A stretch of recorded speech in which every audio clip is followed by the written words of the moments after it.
I'm Kevin Coleman with the Side of Post, and I happened to catch our young Ross County Commissioner David Glass at a young professionals gathering, but I had a different kind of question for you. Sure.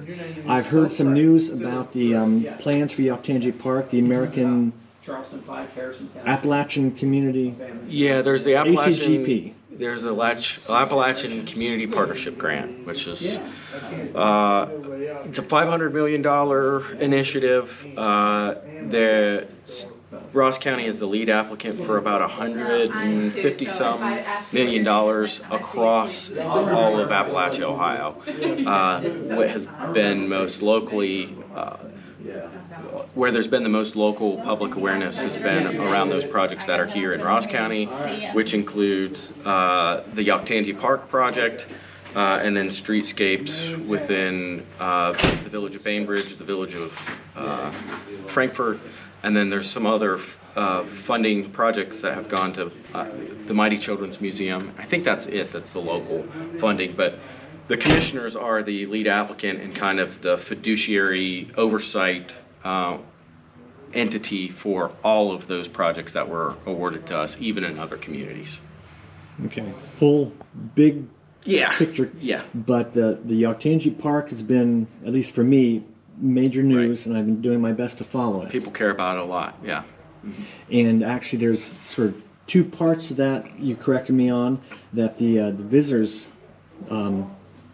center was more state funded than this federal ACGP. Well, the ACGP grant is a state grant as well. Okay. Now, a portion of that is funded as a path for, not to get into the weeds, but it's part of the American Rescue Plan. But really, it's a state-led, state-funded initiative meant for transformational growth in Appalachia, Ohio. The park project is a part of that. There's a separate grant that was received from the state for a welcome center, a visitor center. That was actually received outside of the ACGP grant. However, the state did allow the county, after the award and prior to my time on the commission, to roll the visitor center project into the state ACGP grant project. So it's separately funded, but the advantage of bringing it in under the previous concept, or I guess what's officially still the current concept, was we could utilize the design costs for rendering and such, specs, engineering, all of those things, to be a part of the ACGP fund project. Spend taxpayers' money more efficiently. Right. Well, that and since both those things were coming together, I believe that the thought was this we can roll this into one single project. Kevin, you were there during the latest meeting that we had about the design and the look and the aesthetics of the visitor center. The commissioners meeting. In the commissioners meeting. And I received a lot of questions about that. And one of the things that was discussed kind of at a high level between myself and the other commissioners was, we're concerned about the way that this building is looking right now because of the congruency aspect of it being in the center of the park and the density of those buildings around the armory. So right now we're exploring relocating the Welcome Center itself to a different location within the park. That's not solidified completely on paper yet. I would say I think we're pretty sure that we're moving that direction, but we've got some due diligence to figure out.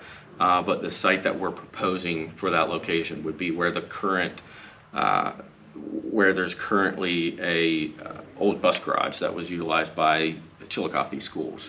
So that at in the corner of Mulberry and Riverside. Mulberry and Riverside. And so from my position on that has been that I see it as a benefit for multiple reasons. One, it kind of solves the density architecture question in the heart of the park, but it still drives visitors to the park and to the downtown area at that location. Also, it's not eliminating current green space, it's replacing what is already what most folks would say is a eyesore in a location that's not very aesthetically pleasing at an alternative entrance to the park. And the state has actually already awarded funds to the city of Chillicothe, that's my understanding, for some brownfield remediation, basically to clean up the environmental aspects that you might see from having an active bus garage there. But there's still some due diligence to be done. There's a AEP transmission line that runs to the property. There's a deed restriction that's held by Ohio Department of Natural Resources, things that we have to work through for that. But I think we're exploring that as a benefit, not only to help the flow of the park and provide a location for visitors to come, visitors to go and learn more when they're arriving here to visit Chillicothe. I think that location aligns better with what the city's current zoning is. I have personally less concerns about the congruency of the architecture because that's set aside into an area where there's already different mixed-use types of buildings at and that even location. A remnant of local industry. Yes. The coal tipple. Yes, exactly. So I think we're moving forward with that aspect of it, and it's easy for us as the commissioners to do that because prior to it wasn't a part of the original application for the ACGP fund grant, as I understand it. There'll still probably be some sort of aspect of visitor welcome initiatives, activities at the Armory as a part of the ACGP grant, but it won't be the principal location for the Visitors Center that's operated by Ross County. Can you say if it will remain, well, we're talking about the Visitor Center, not necessarily the pavilion? Right, not necessarily the pavilion. So the pavilion itself, my understanding is it's specifically a part of the ACGP grant. My position personally has been that the park is under the jurisdiction of the city. So I can have all my opinions just like everyone else, but ultimately, even though the county is the lead applicant from a fiduciary position, we don't own the park and operate the park, and we don't own and operate or have jurisdiction over the roads within the city of Chillicothe. So my position has been that those decisions should be left up to the city, especially at this point. However, I think by relocating the Welcome Center, which was a part of the overall design in what I call the heart of the park, next to the Armory, all of that, it does provide some more flexibility for the city if they decide to change the arrangement that they have for the pavilion and the roadwork within the park and adjacent to the park. But right now, that's in the city's hands. The county is responsible for maintaining and managing milestones and timelines. So ultimately, as has happened with some of these other projects in other counties, the state will ask will ask the county to intervene and provide a formal opinion on what the project within our project should do, or what our approach would be. We're not at that point. I think we've got several months before it becomes an issue that either a decision has to be formalized and made. What we don't want to happen, and I would say this is my opinion, what I don't want to happen is to see the funding for this park project to go away, or we miss this opportunity because we're not prepared to make a decision. But I don't think we're at risk of that right now. I think even at this tight timeline, 2.5 years total. Yeah, so we do. It's a tight timeline, and construction needs to start pretty soon. But we've got probably a couple months before a final decision has to be made. And so my message has been to the city is, please let us know if we can be helpful. But I think I have confidence in the city, both in the administration and in council, to figure out an approach that's going to work best for their city park. Okay, so to clarify, the visitor center is probably going to go to Mulberry and Riverside. Yes, most likely.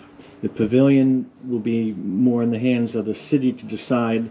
Yes. May or may not go where it was planned at Baseball Diamond number 1. Can you say? Right. I actually, the iterations have changed, and I'm sure there's folks who even like me may be saying which is the most recent that the city's contemplating.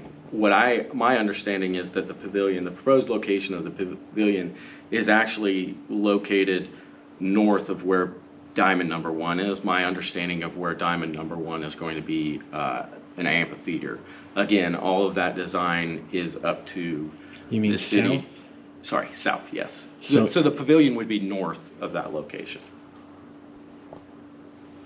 Yeah, north. Okay. So you've got the armory, and then the proposed is the roundabout, or the circle. The pavilion, my understanding, would it be immediately to the right, which would be the east of the armory. Okay, that's The east and been south of the armory. the rendering so far. Yes, yeah.